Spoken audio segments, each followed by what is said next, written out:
Okay, that was a bit of a clusterfuck there before, but a friend called and cut the video off about 30 minutes, which is quite good because I don't like doing videos longer than that. I haven't had videos for a while, so this one is going to be a bit longer, so I may as well cut it into two parts anyway. Thanks, Vittorio, for doing that. So I'm going to just kind of carry on the same few areas there. Scottish independence, Bitcoin price manipulation, where it comes from.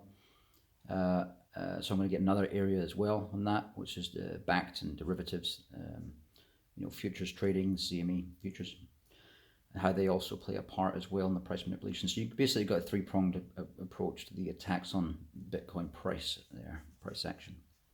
And it's being utilized to keep new adopters away, and it's working.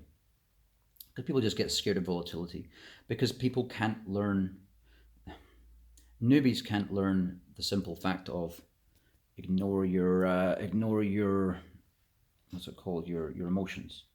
So they will always FOMO in, right? They'll never go. You never get newbies saying, you know what, Bitcoin's pretty low at the moment. I wouldn't mind asking. I get people ask me when Bitcoin goes up what to do, and I say, well, what you should do is wait till the next dip, or even buy in now. But I mean, if you want to buy once and sit on it, wait for the next dip. They always come. The thing is, they always come, but it always retraces the price, but it doesn't go back to previous retracement levels. So, don't think that sitting on the fence is going to benefit the long term. That's why sometimes it's better just to make a move, get in there, and have a 5-year plan. Because, if I say to you, have a 2-year plan, well, you could get wrecked in 2 years and say, oh, look, Craig advised me to do this.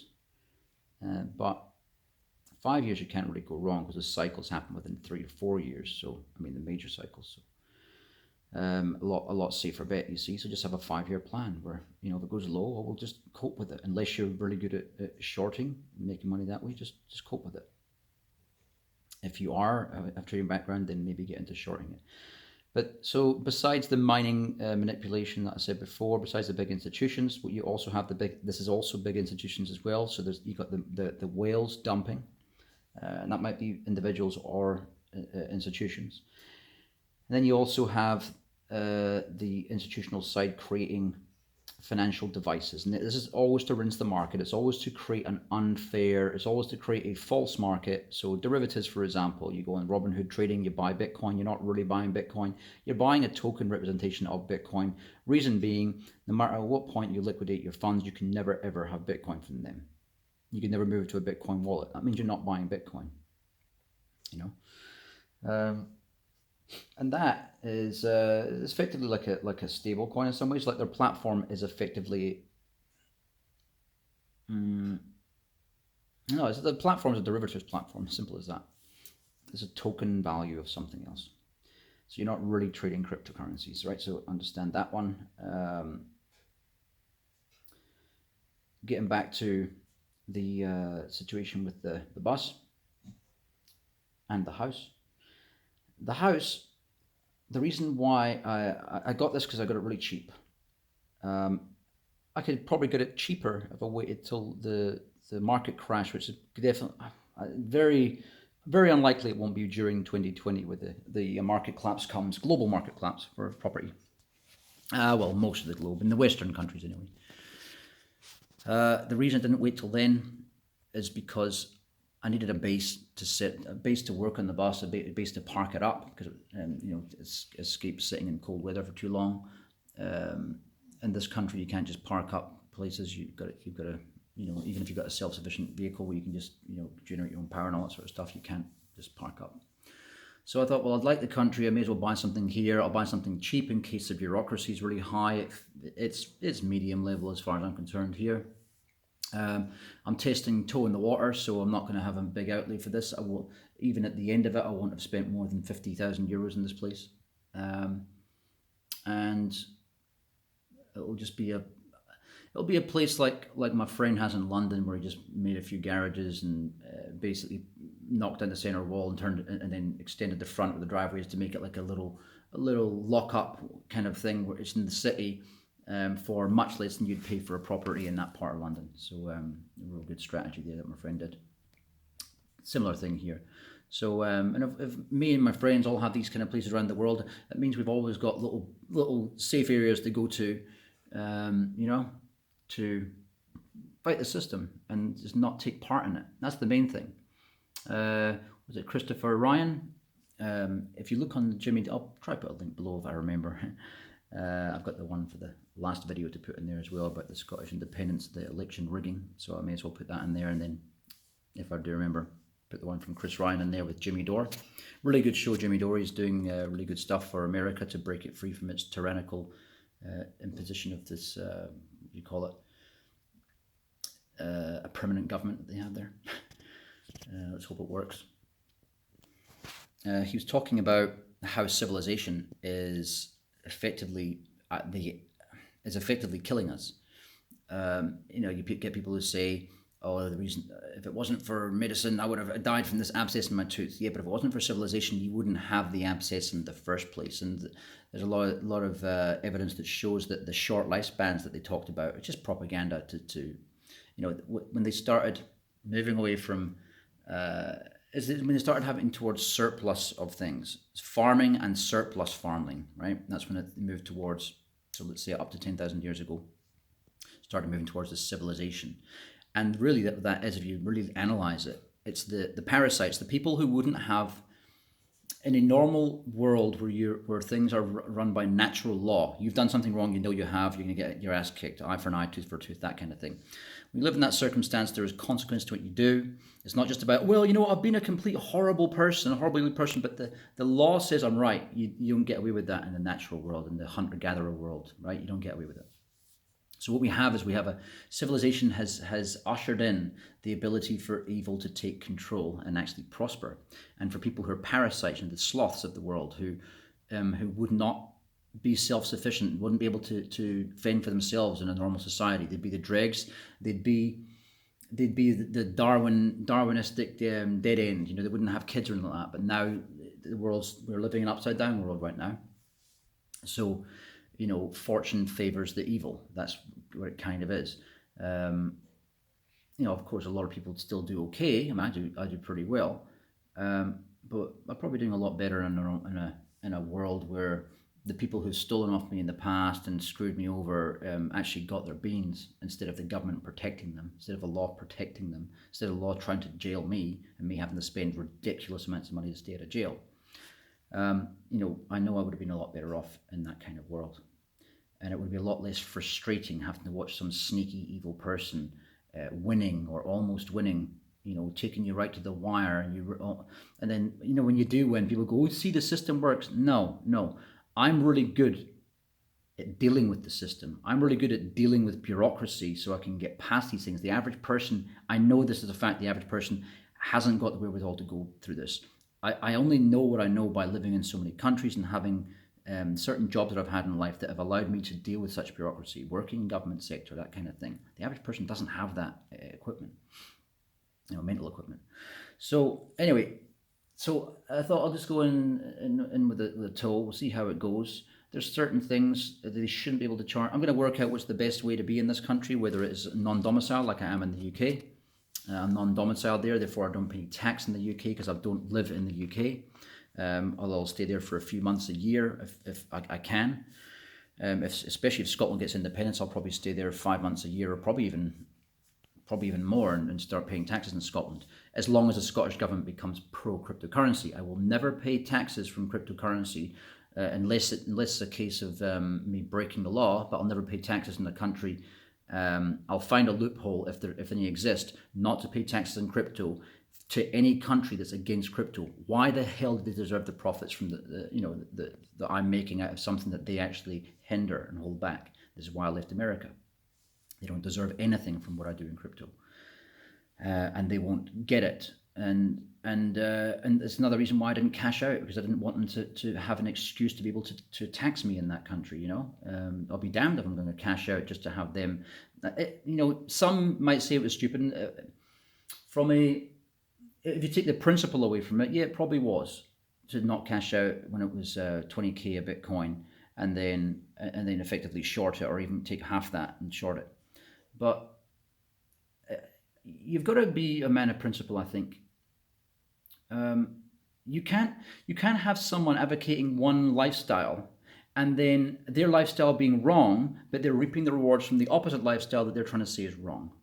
This is kind of what we get in the world at the moment. This is with the tax situation and the governments, the parasites, the lawyers and the politicians, the people who would not survive in a hunter-gatherer world. This is why civilization exists. This is why people are working harder than ever. And yes, they are going to be working harder than people in the hunter-gatherer lifestyle, because the things, as this Chris Ryan was actually saying, the things that they used to do, they called work, like hunting and fishing, are what the rich do to escape and have their time off now. So was it really all work back then? No. I'm not talking about the old farmers of old. I'm talking about the proper hunter-gatherers of old, just living life on the earth, because the earth has abundant things to give us, right? As long as we don't screw it up, that we've been doing through mass farming and stuff like that, you know? So the reason why I've chosen to not buy this house is because it was cheap, and also to mitigate a risk against a potential. When I learn new things about the system, I don't want to learn new things about the system after the property market crashes 50%. If I've spent 150, 200k, that would be annoying as hell. But if you've only spent 40k and around about that at the moment anyway, or let's say up to 50k at the end, if I need to walk away from it, oh well, I'll walk away from it, you know. Or if I need to sell it and then pay the 20% tax, then I'll do that, you know, and minimize the loss. But then I learned an important lesson. So it's basically just taking less risk. And also because I'm in a part of the country that's self-sufficient, as I said before, I don't want to be living in a city. The cities here are nicer, but they still, I was in Maribor the other day, and even in Ljubljana, the traffic, not even more so in Ljubljana, the traffic gets annoying. And just the more and more time goes on, the more I'm getting back to the way I was when I was younger. I was from a kind of country area. I caught up with a good friend of mine. When I was a kid, he was a good friend of mine, Jonathan, and he's living in Brittany now. He says he's leaving, maybe moving towards this part of the world, because him and his wife are getting driven crazy by about 7 kilometers away. There's a wind farms, and it's just this weird noise that it produces that you can't get rid of. You can't put a hill in the way or anything. There's nothing they can do to obstruct this bloody noise coming to them. It's insane. Anyway, that's another story.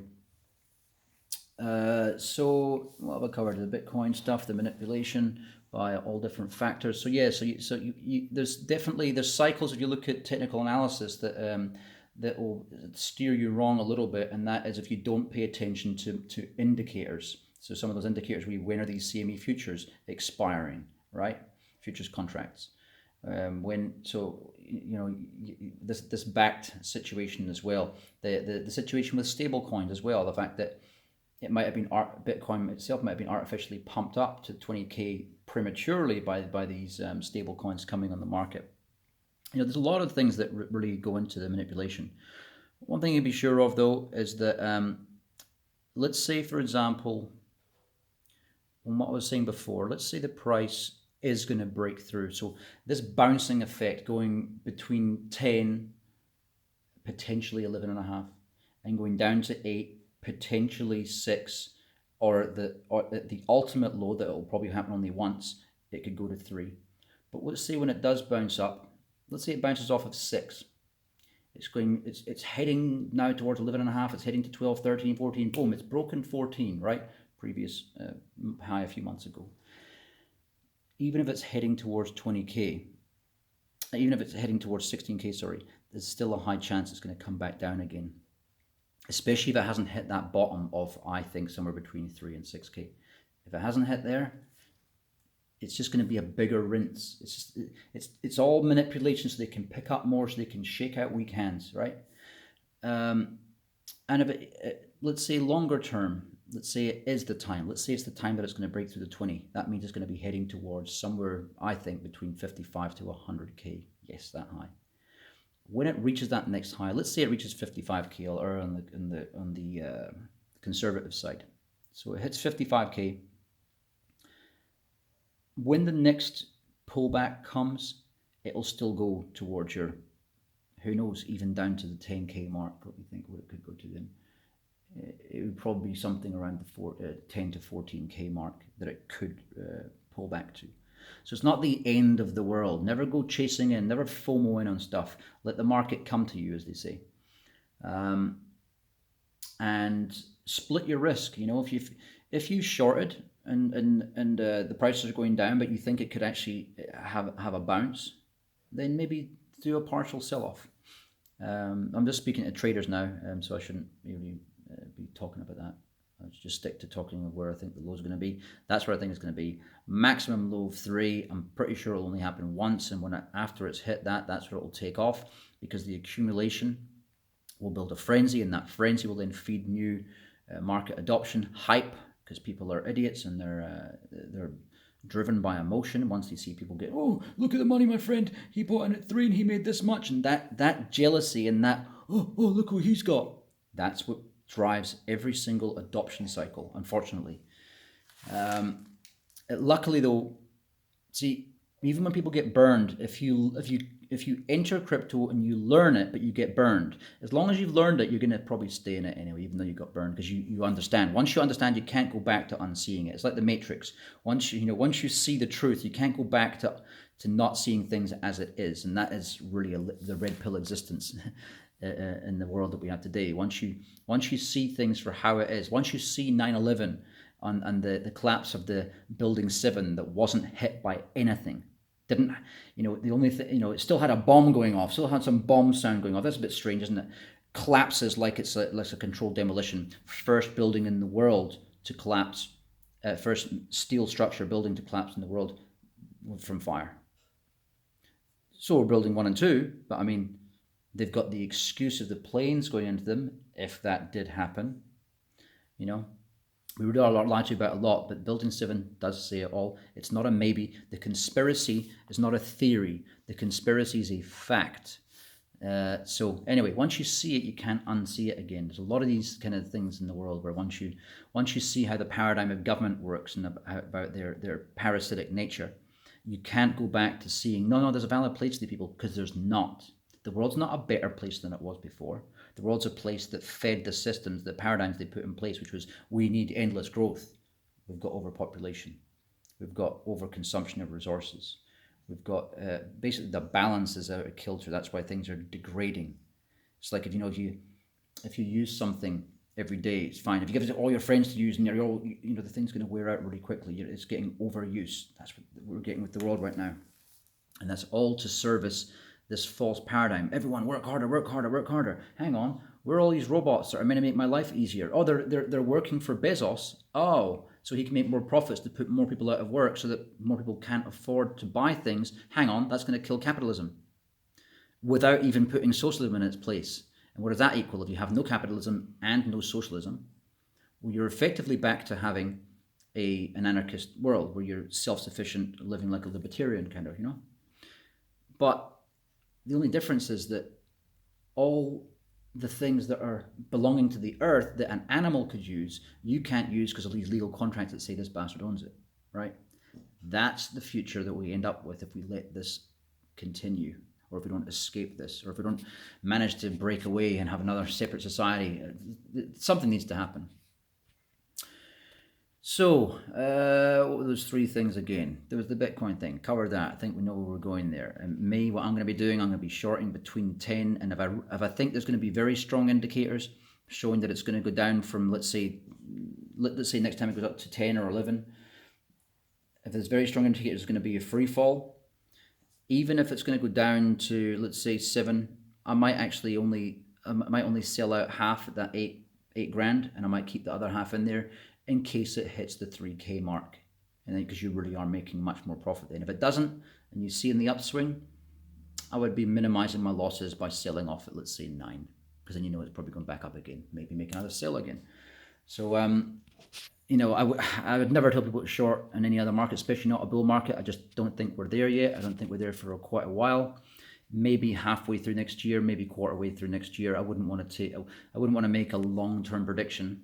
Longer than that anyway, but I think we're pretty safe short in this market until some news events events, plural, happen around the world that would state people are going to rush towards gold. You'll probably see people rushing towards gold first. I would say that would be a good indicator. If you look at mass gold price hike, if you look at banks collapsing, let's say the Deutsche Bank, and that would be a good indicator there that things are going to start happening. And then I'd say start looking at your indicators on Google Trends, see how many people are searching for Bitcoin, and then probably get in is a good indicator that things might start going parabolic. As I say, next year I'll just be hanging around Europe waiting for my leg to heal so I can get back to snowboarding again. That's why I got it fixed, so I can keep on snowboarding and living like a kid. And wakeboarding, and apparently I can wakeboard by the summer, so by June that should be good. What else? I think I've covered most things. Yeah, I'm gonna leave it at that. All right, thanks for your time.